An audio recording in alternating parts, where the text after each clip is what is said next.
Welcome to Joe's Productions. Today we're taking a look at the rise of a world power, U.S. imperialism, empire, and expansion. If you're studying for any APUSH class, if you're using those books, this video is going to help you get that 5 on the AP exam. Some important ideas we need to lay out right away is this. Since the 1790s, U.S. territorial expansion has largely focused on Western expansion. We've been moving from the Atlantic to the Pacific coast, and in that we've been dealing with different countries like Mexico and Spain and England and the various Native American groups. But something changes in the 1890s. In 1893, of course, Frederick Jackson Turner says the frontier has closed, the end of the Indian Wars with Wounded Knee in 1890. The 1890s marks a transition in U.S. history. The U.S. becomes a global power. And a couple of things to keep in mind. There's a whole bunch of motives for imperialism. One is economic. There is a desire. Remember, the Industrial Revolution is in full swing. We want to open up markets abroad, new places to trade, not just industrial goods, manufactured goods, but also agricultural ones as well. And U.S. companies want access to cheap raw materials. And you could see U.S. exports going up in each decade to follow. There's also political desires. There's a desire to compete with other nations, primarily Europe, but also Japan over in Asia. We don't want to be a second-rate nation. The countries of the world are carving up Africa and Asia, and America wants to be a world power. And so this drives us to expansion. We don't want to fall behind. Another motive is strategic or military, and that is, we want to be able to be a military force. We want to have naval bases around the world. In fact, Alfred T. Mahan, make sure you know him, he wrote a book called The Influence of Sea Power, and he basically talks about you need to have a powerful navy if you want to be a powerful country. And this is going to be a big reason why the Panama Canal is going to be a huge project that the U.S. is going to participate in. There are ideological motives. It's not just the world of business where people are talking about ideas like social Darwinism and survival of the fittest. There's this idea of the white man's burden. And people are using Charles Darwin's concepts and they're applying it to international affairs. You have the Reverend Josiah Strong who writes Our Country, and he talks about how Anglo-Saxon civilization is superior, and we, as Protestant Americans, need to spread our values, our civilization, to the rest of the world. And these ideas are going to be used to justify colonizing other lands to spread so-called superior civilizations. You can see all these motives in the first case study, which is in Hawaii. Hawaii was an independent land, not part of the United States, and in the 1820s, American missionaries start going over there largely to convert the native people to Christianity. And over time, American sugar and pineapple planters begin buying up the land and basically telling people that this stuff is very profitable over here in Hawaii. The Dole family plays a huge key role in this process around the 1860s and so on. And in 1887, the United States signs a treaty which establishes the naval base at Pearl Harbor. And there's all these different interests in the United States wanting to annex Hawaii. The problem is the people in Hawaii don't want to be annexed overwhelmingly. This woman, Queen Liliuokalani, advocated that Hawaii should be controlled by the Hawaiian people. She starts speaking up, and a revolt is orchestrated by plantation owners to overthrow her in 1890s. You can see how she is portrayed in this political cartoon. There is briefly an annexation controversy. Grover Cleveland rejects annexation. He wants to see if the Hawaiian people truly want this, but all that debate will come to an end when William McKinley, under his administration, Hawaii is annexed in 1898. Now, the big event that you should know about is the Spanish-American War. Let me give you some background. And Cuba was one of the few colonies still controlled by Spain. In fact, revolts against Spanish rule were becoming more and more common. People like Jose Marti and other Cubans wanted independence, and Spain wanted to retain their colony, so they're sending in large numbers of troops. And they're taking some controversial steps, one by the Spanish general Butcher Weyler, his nickname the Butcher, because of his policy of the reconcentration camps, where Cubans were forced into these camps, and many Cubans die of starvation and disease. Now, you're probably wondering, why does the United States care? Well, the U.S. had a large amount of investments, especially in the sugar plantation industry. And there is a sympathy amongst the American public for the plight of the Cuban people. And really driving that sympathy is the rise of yellow journalism in the 1890s. Yellow journalism was practiced by people like William Randolph Hearst, Joseph Pulitzer, and it was exaggerated, sensationalistic reporting to attract readers to their articles. And what you see happening in these newspapers is this kind of exaggeration of what's happening in Cuba by Spain. So you have all these different factors. Then you get this famous moment where the Spanish minister to the United States, the so-called De Lome letter, where a Spanish official disrespects our president, President William McKinley, and American honor is insulted. But none of that matters as much as this, which happens in February of 1898. The USS Maine, a U.S. battleship off the coast of Cuba, explodes. And right away, you have all sorts of fingers pointing at Spain.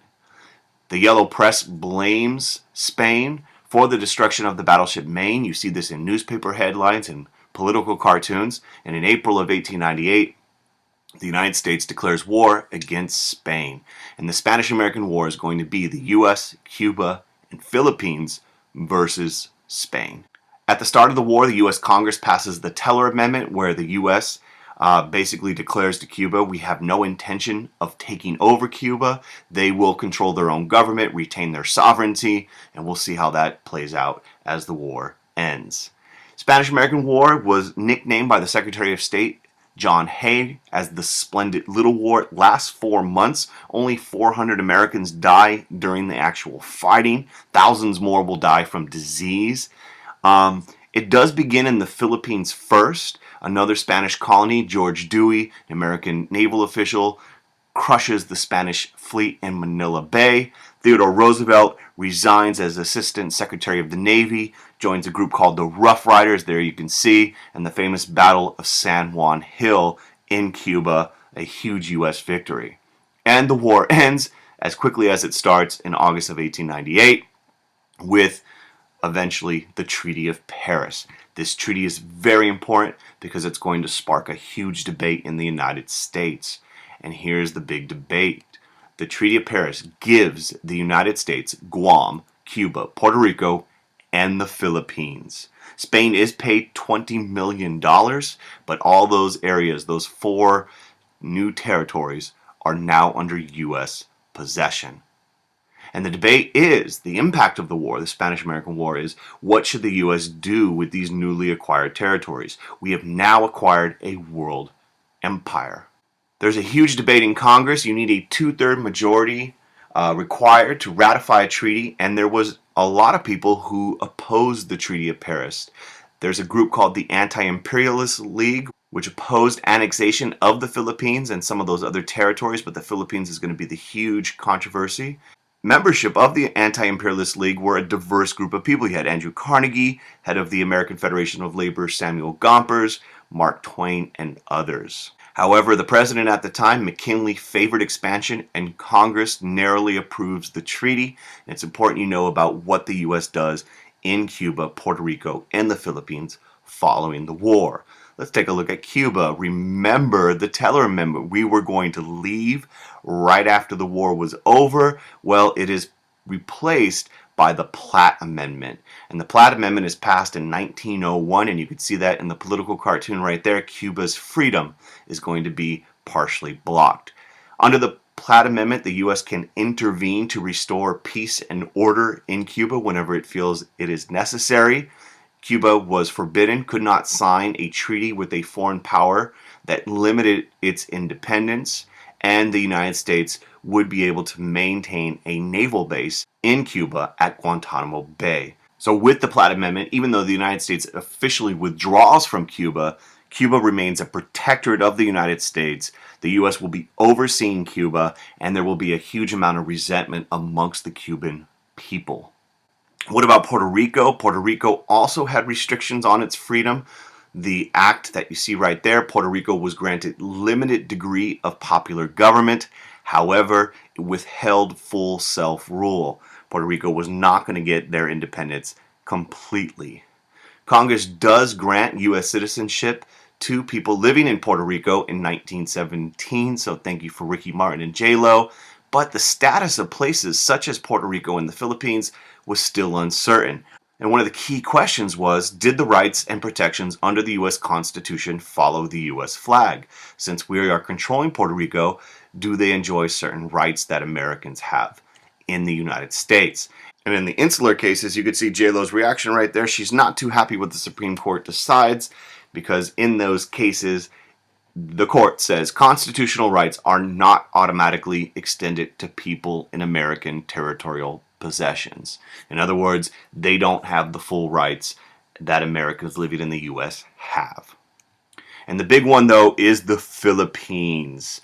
What happens in the Philippines is going to be a hot mess. Emilio Aguinaldo was the leader of the Filipino independence movement against Spain. He fought alongside the United States during the Spanish-American War, and he thought his country would receive independence when the war was over.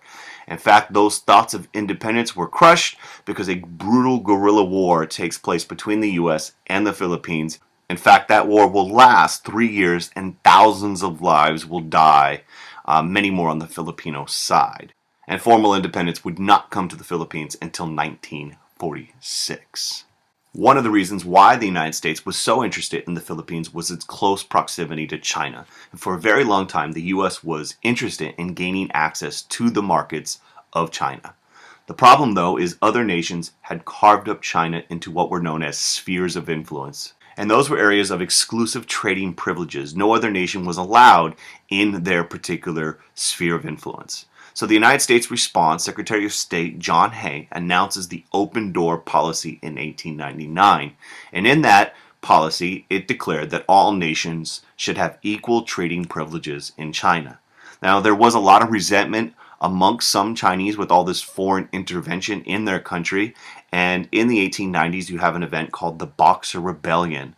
And it was an attempt to remove foreign influence from China. And you get foreign offices being attacked, and Chinese Christian missionaries are killed, and eventually it is put down by an international force, including the United States and other nations. The Boxer Rebellion is crushed. This brings us back to Teddy. McKinley is reelected in 1900. Roosevelt was added to the ticket, the hero of the Spanish-American War, as the vice president, and when McKinley is assassinated in 1901, Roosevelt becomes the president. And under Roosevelt, there will be a dramatic rise in the power of the presidency. We'll take a look at what he does as the progressive movement unfolds. But really in foreign policy, Roosevelt, TR, is going to pursue an expansionist foreign policy. One of his favorite sayings was speak softly and carry a big stick. And in essence, what this means is you're going to use diplomacy often, but you should not back down from using force if necessary and taking decisive action. And you could really see Roosevelt's approach to foreign policy with how he gets the U.S. rights to the Panama Canal.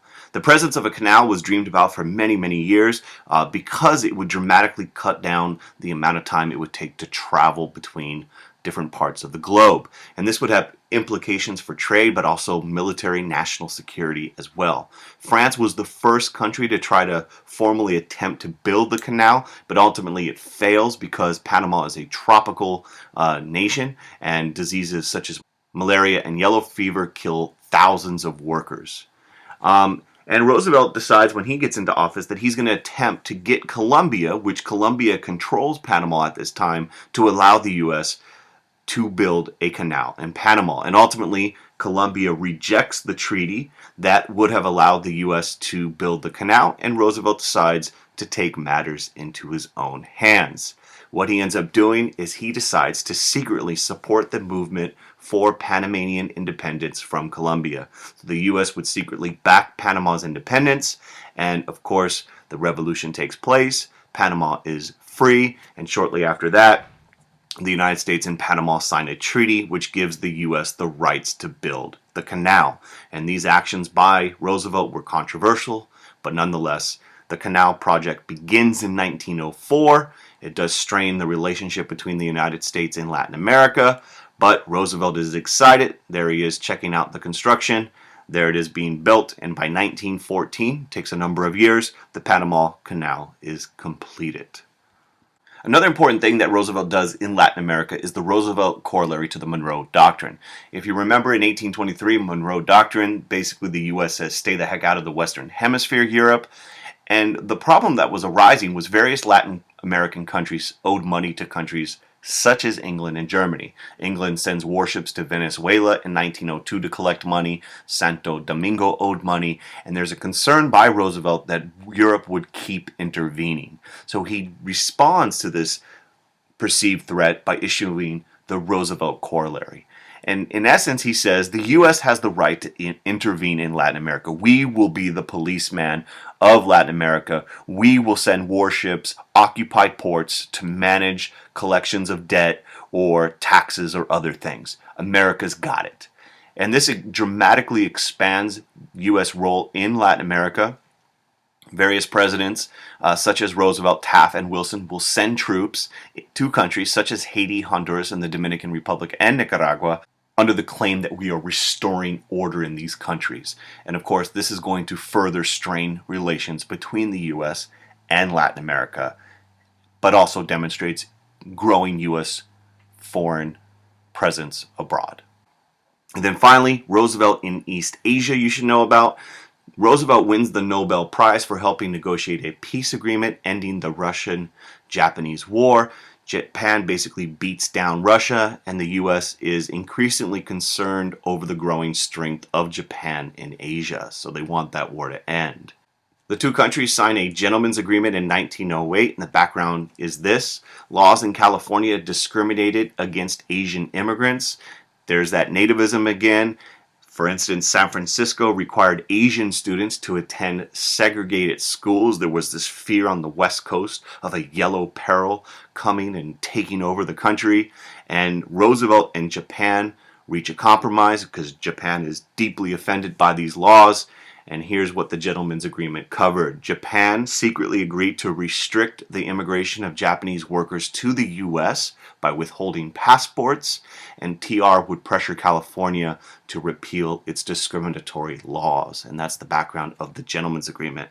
And then finally, kind of marking the growing role of America in the world, Roosevelt sends the new fleet of U.S. battleships, the so-called Great White Fleet, around the world on a trip. And this, of course, is to demonstrate the U.S. growing power to the rest of the world.